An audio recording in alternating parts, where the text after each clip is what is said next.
Sorry. Yes, we are. Very good. My name is Tim. I'm an alcoholic. Thanks, Robert. I'm going to try and make concept six interesting. It's very easy to get legalistic.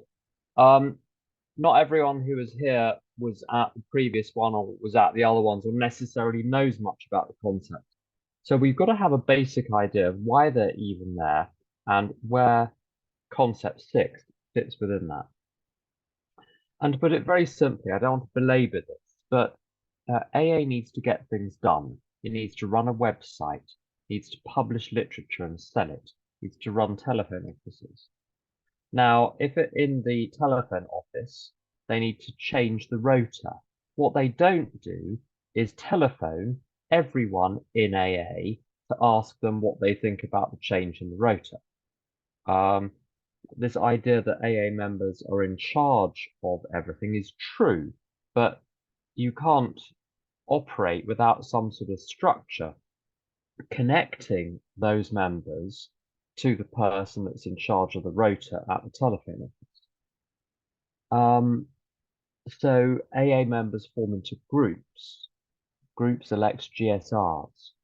GSRs elect delegates. The delegates form a conference. But again, you don't ask the conference every time you need to, let's say you want to shut the office early on Friday afternoon, you don't convene the conference and have people travel from Scotland and from Cornwall. If you've ever, I've been to conference. If you've been to conference, you'll know that it takes the 150 people or so a good 3 days, maybe 2 days, a good 2 days to answer 15 questions, two-thirds of which are frankly no-brainers. 2 days to answer 15 questions. That's all you get. 15 questions. Because you got to hear what everyone thinks about everything, which is fine. I mean, it's tedious, but it's right and it's fine. What this means is that the conference can decide on very little. It must restrict itself. This is it's in the long form of concept six. The conference has the final decision respecting large matters of general policy and finance. And then everything else is the implementation of those, and the board has to deal with that. I'll come to the board in a minute. So general policy and finance. That means what we do as an organization or organization level and what we do with the money. Now, it's got to be recalled that the service structure, so the conference and the board and the corporations and so on, they're not above the groups, they are below the groups. They serve the groups. And there's a principle that anything in AA should be done at the highest level possible. In other words, remembering that the groups are in the top of the structure. If something can be done at a group level, it must be done at a group level. Nothing should ever be delegated down the structure which can be done at the group level effectively. So local public information, group level, it's not intergroups business. Now, if you need to coordinate, if you've got lots of groups uh, in a densely populated area, then the groups can't do that because they'll tread on each other's toes. So that's where you need intergroup coordination. If your intergroup has 6 groups in 6 different towns, the delineation between those groups is really clear. So Nottingham's going to be dealt with by this group, and I can't think of any towns near Nottingham, I'm afraid, but you get the point. 6 towns. I should have done Dorset. I know Dorset. Shaftesbury's in charge. What this is one group in Shaftesbury. It does the PI for Shaftesbury. There's one group in Blandford. It does the PI for Blandford. There's one group in Sherborne. It does the PI for Sherborne. Now, London, you can't do that because everyone's on top of everyone else. So you have to have the intergroup do that. So it goes down a level. If you're dealing with London-wide authority, it trickles down from the intergroups to the region, because you can't have intergroups trying to deal with 32 boroughs and a single London authority. In fact, it's two regions that must deal with that. And gradually, literature is published nationally. So things get delegated down the system only in as far as it's necessary. It's very important that, but sometimes people get very, very upset in their group um, for all sorts of reasons. So their group has changed the preamble; they don't like it, or their group um, the group's got a not just a male and female greeter, but a transgender greeter, and they don't like that. Or the group hasn't got one, and they don't like that. So well, I'm going to appeal to intergroup, and intergroup will sort it out. No, it won't. This intergroup is below the group. If the group can't sort it out, no one can sort it out. So no one is in charge. Throughout AA, there's this sense that the board and general service office is on high. It's not on high, it's on low. Very important. I'm going to say something controversial. The board doesn't always remember that, and the general service office doesn't always remember that. Things are issued sometimes by the structure which appear to instruct groups on what to do and how to conduct themselves. It's quite wrong. It can be offered as suggestions of best practice, that's fine. But if it goes further than that, so you must do this, or even you should do this, you can't do that. The group is autonomous. Anyway, the point of saying all that is to say that the decisions which end up being taken at national level by the conference are few and far between. And if you look at the conference questions from year to year, there are some which are necessitated by circumstance, which is fine. So there are changes in society, that's fine. People are more sensitive about inclusivity, fine, it needs to be discussed. A lot of the questions, frankly, come out of resentments or bugbears or hobby horses. But nonetheless, if it's decided we're going to discuss them, we discuss them respectfully, whatever we personally think about them. We treat them. My heart always sinks when the conference questions come out, but you deal with it. So, but you only get 15 a year, um, uh, uh between 15 and 18. Um, uh, Usually only half of those are substantive. Some are about literature amendments and others are just general, what do we think about this or what do we think about that? So there are usually only a few things which really need to be resolved. But then you look at what the board is in charge of. It's in charge of an awful lot. They're the ones that have to do the doing. Conference meets once a year. Few little committees of conference meet throughout the year, but they can't do anything other than handle these final decisions on large matters of general policy and finance. So it's the highest, well, the most, not the highest, the most centralized decision-making body. Of course, the conference isn't making decisions on its own behalf, it's making decisions on our behalf. So when you vote at conference, you're voting for the fellowship. You're not putting your own little vote in the urn. You're voting on behalf of the fellowship as informed by your region and the other regions to some extent too. So it's quite legitimate, by the way, at conference. If you come from London, you'll have a very particular point of view. The Highlands and the Islands, which is one of the regions, have a very particular point of view. Continental Europe has a very particular point of view. Scotland is definitely different in its decision making than the English regions. And the English regions outside London, in my experience, are much more uniform in the variety of views that they tend to not necessarily vote as a bloc, but there aren't any regions which stand out as being materially different. London makes trouble. Continental Europe makes trouble in a good way. I won't get into the demographic reasons for both of those. But you come from London and you hear all sorts of views, but then you hear regions which are radically different.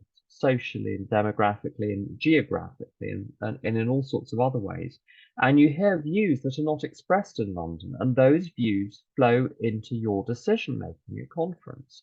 You're not just carrying the vote of London. You're not, as soon as you become part of conference, you are no longer of London. You're from London, but you're not of London. You're of the conference. So you're voting for everyone on behalf of everyone. You're part of a spiritual entity.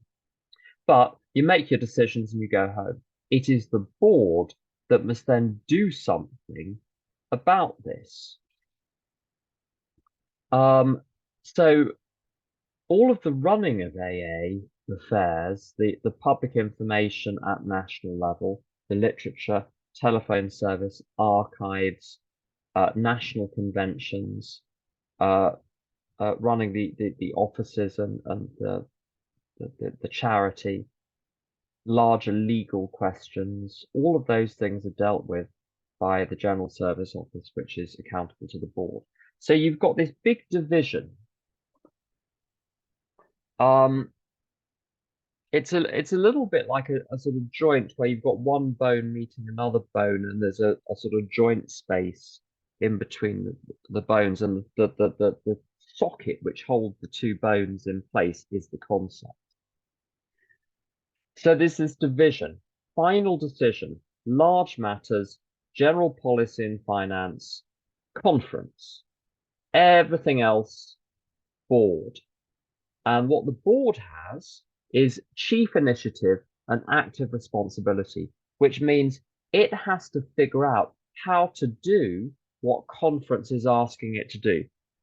So that's keeping things running as has developed over the years, plus implementing the recommendations of conference. So it has to set the ball rolling. So you've got to have real leadership on the board, ideally, or no initiative will be taken. Active responsibility, which means you need to plan what you're doing. You need to do it. Then you need to work out what you've done, gather the results and assess them, and then report back. Plan, do, assess, report, and then it goes round in a circle. But even the board, again, doesn't do everything itself. It does some board members do some things themselves, but then the donkey work is delegated down to corporations, and the corporations have directors and employees. I think we've just got one in the UK. In Great Britain, rather, Northern Ireland is part of Ireland. The north of Ireland is part of Ireland. For AA purposes. We have external consultants, and we have subcommittees which are accountable to the board, and that's where the work actually gets done.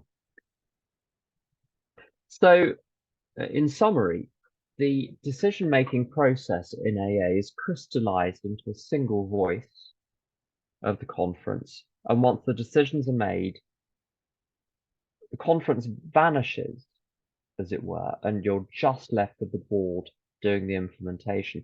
But there is a sort of, and this is covered by concept 7, there is a sort of ghostly presence of the conference throughout the year, because the way the board should act is in the spirit of what conference wants. That's the tradition. It also needs AA's money. If it gets too off track, people stop sending money and get very cross about things, and it won't be able to operate unless. So it's got, the board must play ball, although it is bound by the laws of the country, and that again is down to concept 7, which I won't go into. There are two areas where I want to talk about concept 6 in terms of its application elsewhere in structure.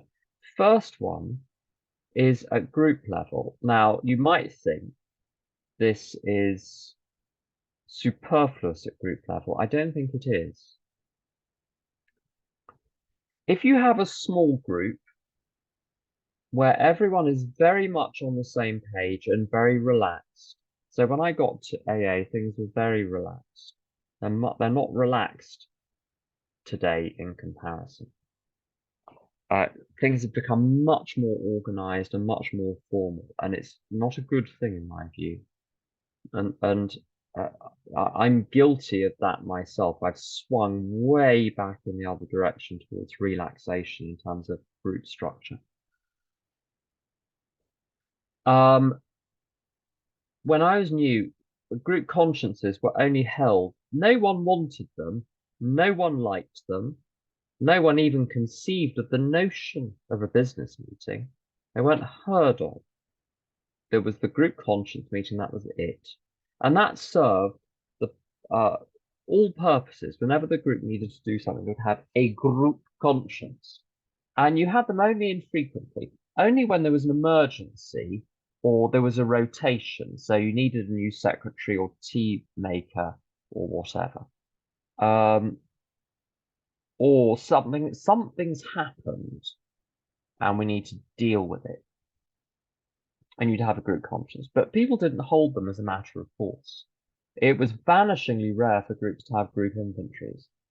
And now everything's frightfully organized with group consciences here and business meetings there, and a meeting which shall remain nameless, um, I'm familiar with to some extent, has these immensely long business meetings once a month. I don't understand why. Nothing ever changes. The meeting's the same. The structure's the same as it was when the group was started many years ago. Yet these great big long meetings are held. Why? I don't know. Don't know if they know that they're doing it because they're doing it, which is a lot of why things happen. You just do something because this is what you did last time, so we shall do it again.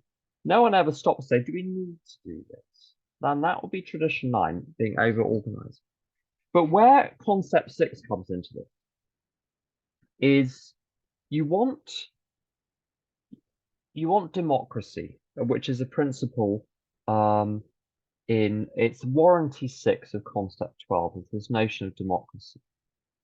You've got tradition two, God speaks through the group conscience.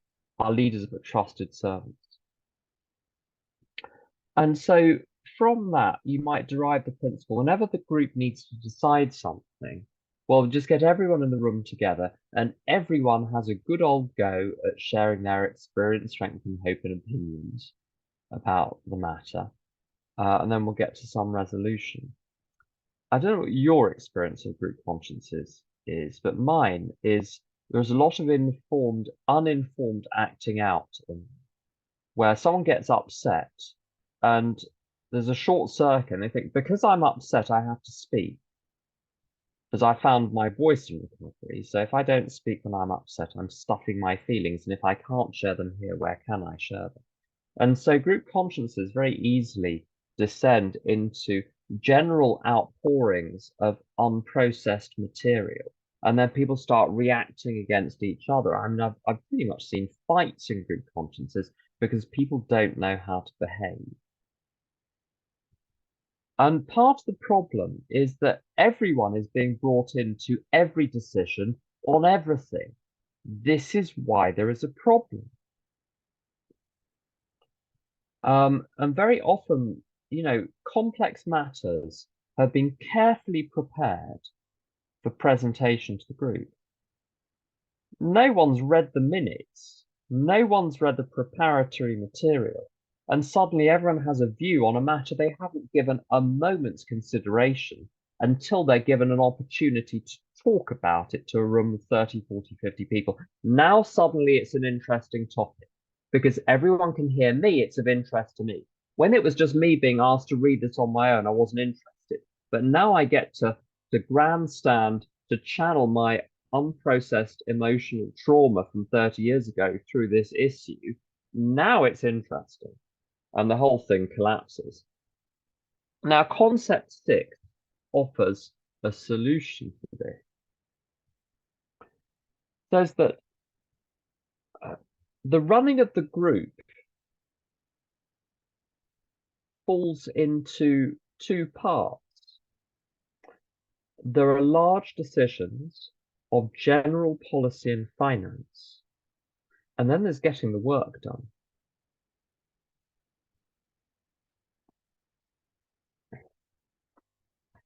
Uh, there are very few matters which are genuinely large matters of general policy and finance. There's only one, the only financial question is, are we going to stick to the general principle of spend what we make on rent and literature and tea, pass the rest up the chain? Once you've got that decision made, unless there is an extravagant purchase which is necessary, for instance, a microphone system for a meeting which is very large is an example of a large purchase, which is arguably necessary. But there should be almost no decisions about finance, because once the principle is established, you cover your rent, you pay your costs, you pass the rest up the chain, and tea makers don't go crazy at testing. Some basic principles. Very few financial decisions. Policy, what does that mean? It means what we're going to discuss as a group. So what's our basic structure? What's our basic format? How we're going to word the script is not a large decision of general policy and finance. Have you been in group consciences where everyone is arguing over the wording of the effing script? It's not a large decision. So, and this is not new. This is not me making this up. This is the pamphlet, the AA group. Group conscience over here, business meeting. Group conscience, group inventory once a year, where you ask whether the group is fulfilling its primary purpose, and you look at changes it might make to better fulfill its primary purpose, or if there's a particular problem which is getting in the way of that, for instance, lengthy sharing by individuals during the sharing time. I apologize for sharing lengthily at this point, or maybe I shouldn't. I'm being asked to, so there we go. But you get the point. You discuss these major matters at the group conscience meeting. Everything else, business meeting. The business meeting is like the board. The group conscience is the conference. The conference is in charge. The business meeting, treasurer, GSR, secretary, chair, executive officers, not everyone who has a commitment. There are executive functions where you really have to make decisions, and then there are operative functions like being agreed to.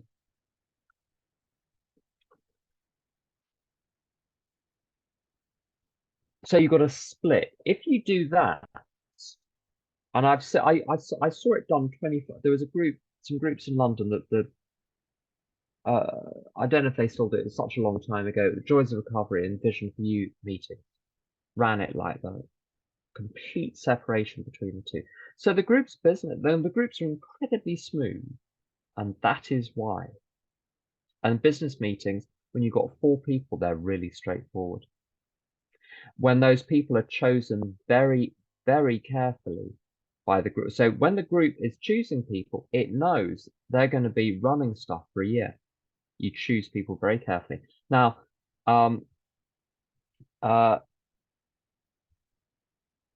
concept 12, warranty 3 is about not placing anyone in unqualified authority. Now, the fact is, because you see, the steering committee will be reporting back to the group on a regular basis. If there's a real problem, you can call an ad hoc group conscience. So there is a mechanism in place, or minority opinion can be invoked. So there's no unqualified authority.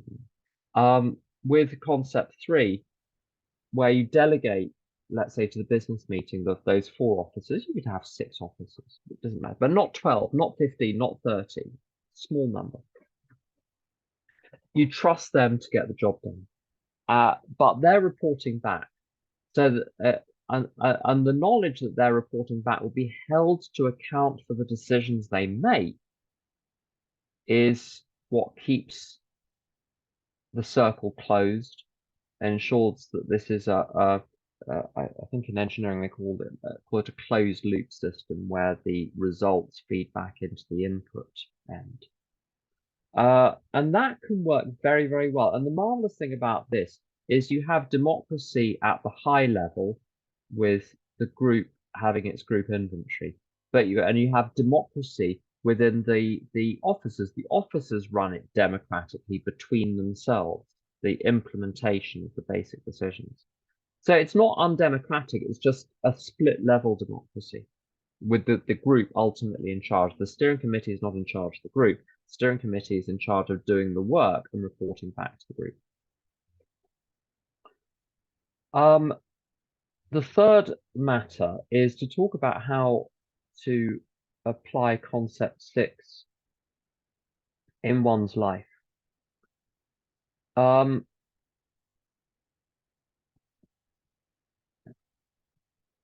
the way to apply the concept generally in one's life, although there are individual principles which are super useful, and you can certainly transplant the principles across to work situations, which is very helpful.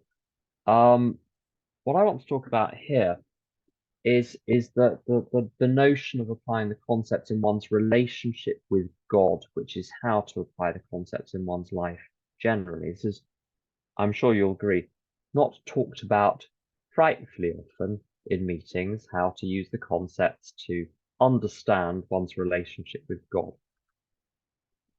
So right up the top of the chain is God. That's this universal consciousness. It's like in the fellowship, consciousness of each of the individual AA members, as it were, forms a sort of collective super consciousness. And that maybe is the higher power. But anyway, God is in charge up there. But you can't plug yourself into that mainframe. It needs a voice. Same way that a computer, you can't stick your finger in the motherboard, which isn't a rude word, but sounds as though it ought to be. But anyway, you can't stick your finger in the motherboard and manipulate things. You need a keyboard as the interface. Conference is the interface between the board, the executive function, and God, the consciousness which lies behind everything. And so in life, final decisions, why are decisions final? You either have to buy house A or house B. There are decisions which are final. They can be reversed, but as decisions, they are final. Final decisions on large matters of general policy and finance. And these are infrequent. I always go on about this particular thing that people do. People in AA, and I've done it myself, say, I've just had a massive realization. And they have 7 of these a week. And every time they have one, they make some fundamental change to their life, usually involve cutting someone out of it or racing to force someone else into it. Or they want to change job. They're always looking for a new job or a new sponsor. I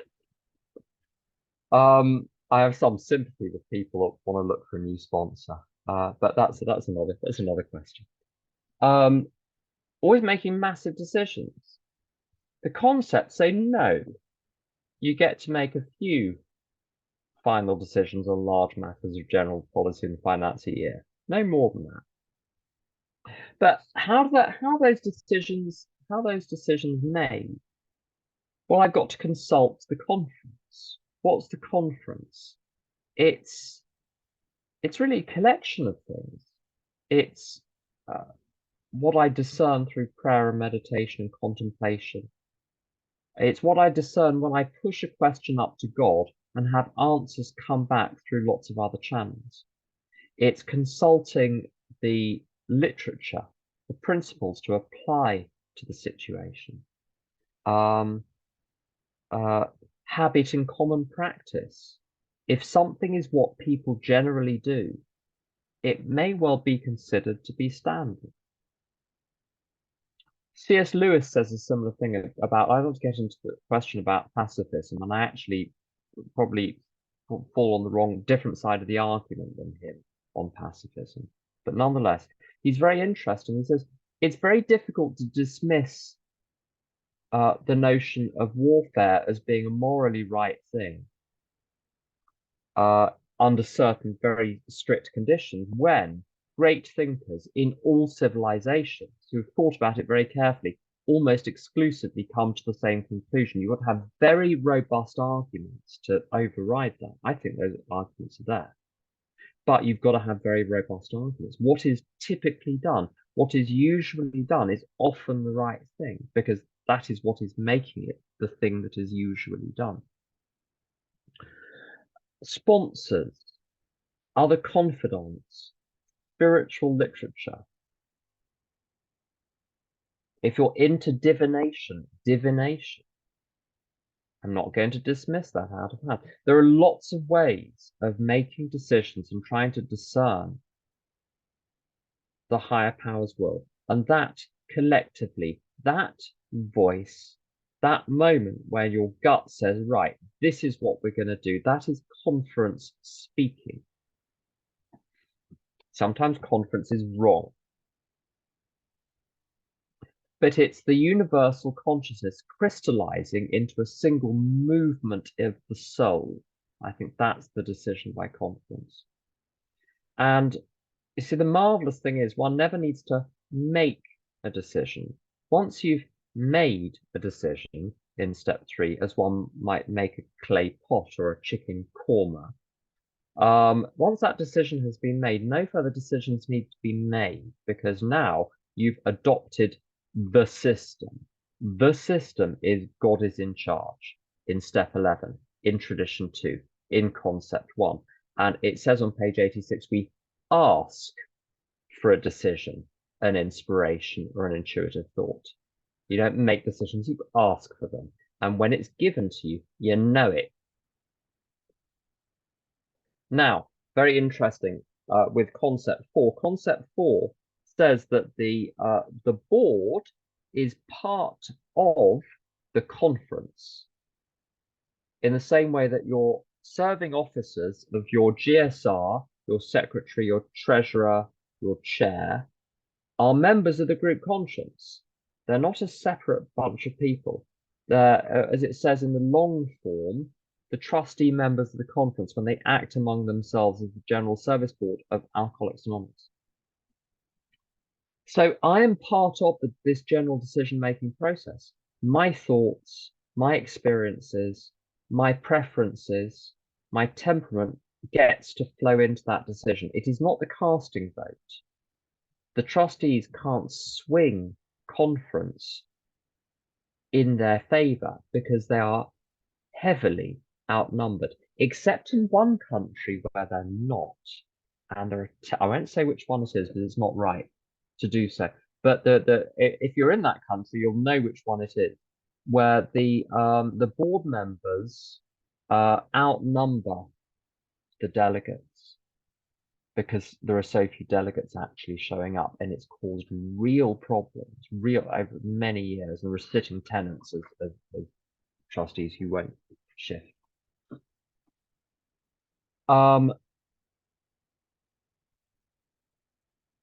In untreated alcoholism, I have the casting vote. I'm the final authority. I'm making my decisions. I take step 3. I remain one tributary flowing into the general river of the decision, but I cannot control the river. So I'm a participant in the decision. I'm not the decision maker. And then when the decision is made, guess who has chief initiative and active responsibility? I do, which means that I have to take active responsibility for my life. And I think I may have said this last time, that I took a number of years ago, I took active responsibility for learning, chief initiative and active responsibility for learning about the concepts. I thought I don't know about them. I wasn't about to wait around for someone to tell me. I studied them. I set aside the time and I studied them. I found them fascinating.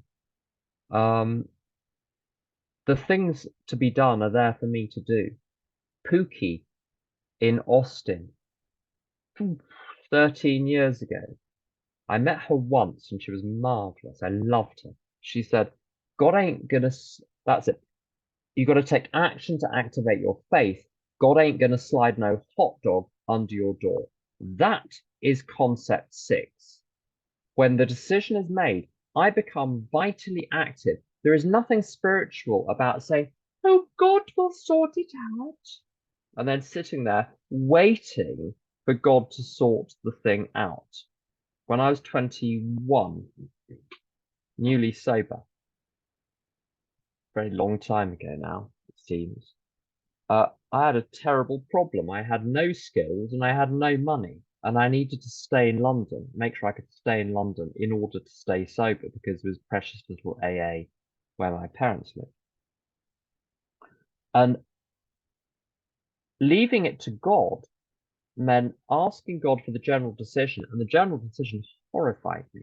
It said, go to a careers library and assess all of the careers available in the UK to people who are coming out of college with a useless degree. Assess all the careers and find out which ones will pay you to train, then pick one. The most horrific decision which has come down to me over the years. But then I had to take chief initiative and active responsibility for following through. The next 4 months were hellish until I secured something and then I could breathe. But it wasn't going to happen by itself. Very little happens by itself. The monk who is tending the monastery garden, someone passes by, looks at all of the splendor of the plants, the flowers, the shrubberies, the lawns, the vegetables, wants to ingratiate himself with the monk and says, uh, isn't this a wonderful testament to the creative glory of God? And the monk said, yes, it is, isn't it? And you should have seen it when he had it to himself.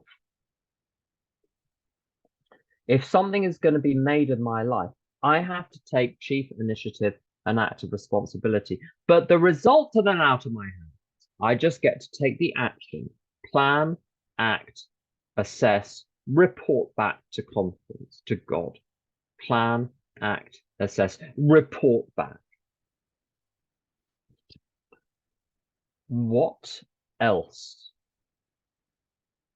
The ability to, and this is a tiny bit on concept 8. The board then has to delegate. Now, the reason I'm mentioning that is because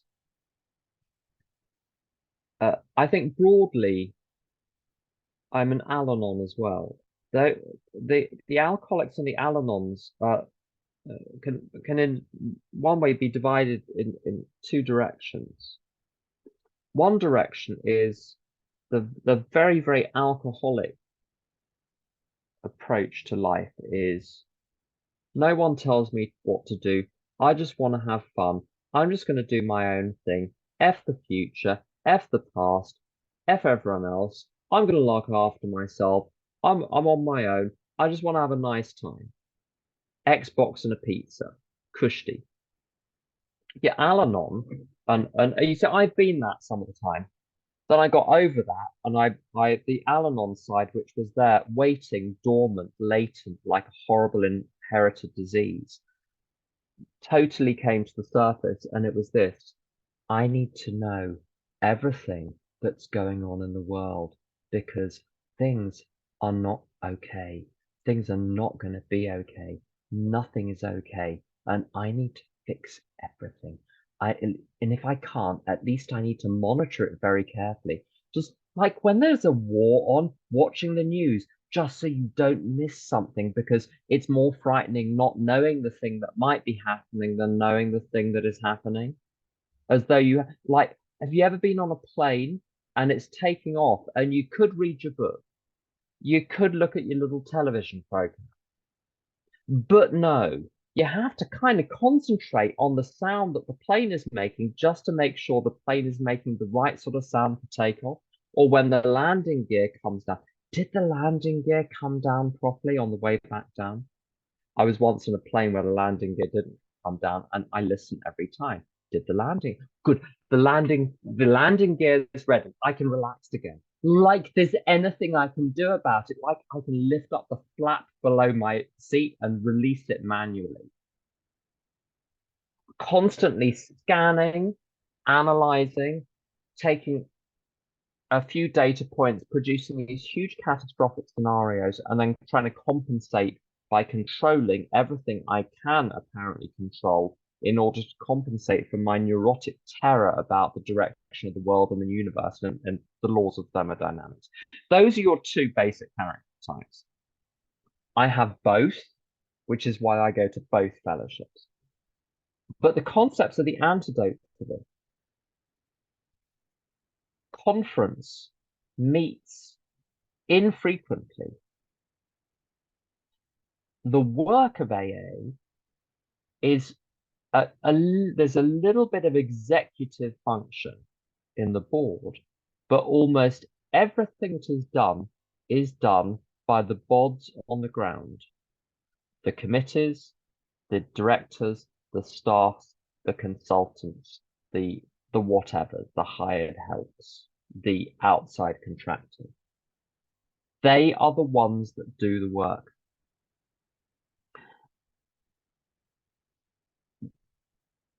I restrict decision making or any thinking which leads in the direction of decision making or which is to a decision making end to times specifically set aside for that purpose. I'll give you an example. That sounds like a sort of a dull and irrelevant thing to say. Have you ever been this person or sponsored this person that has a job but is always thinking about whether or not they're in the right job? Or someone who's in a relationship who's always thinking, am I in the right relationship? Maybe I should be in a different, maybe I should have a different sponsor. Maybe I should have a different group. Maybe I should be reading different literature. Maybe I should change religion. Constantly looking, trying, like you're spending your whole life, your whole consciousness in conference, and it's a disaster. And even during the day, thinking, not being able to concentrate on all the things I'm doing, but I'm monitoring how quickly I'm getting them done and worrying about whether they'll get done rather than just relaxing and getting on with it. So a tiny amount of time, a minuscule amount of time goes into major decision making. A small amount of daily decision making goes into structuring and planning the day. But almost all of my energy has to be at the level of execution because that's where the energy belongs. And if I get that out of whack, if I spend the whole time monitoring my day to see if everything is going to get done and see if everyone is doing the thing they're supposed to do, or all of my time up in the boardroom, I'm in the conference center, holding a conference about my life, the energy is there and not where it should be, which is the getting stuff done. And then I wonder why I can't get stuff done. It's because my mind is not where the action is. And then the last point is a lot of getting things done involves your turn, my turn, or delegation. And what I've had to learn to do is when the ball is in someone else's court, stop thinking about the ball. Wait till it's back in your side of the court and then play the ball. Rather, when you send a message to someone and you see if they've read it, and then you start to think about what they must be thinking about given how long it's taking them to reply. No, leave the ball in their court unless it needs to be monitored for time purposes. Same delegation. I've got a lawyer handling something at the moment because he's handling it. I don't need to. Delegate it out of my head. It's not my problem. It's literally in a folder in my software which says, this is not my business. This is none of my business, right? And then I'm free. Then I'm free to do the next right thing. Robert, that's all I've got. Do you want to switch over to questions and answers? Yes, I've got. Well, does anyone have any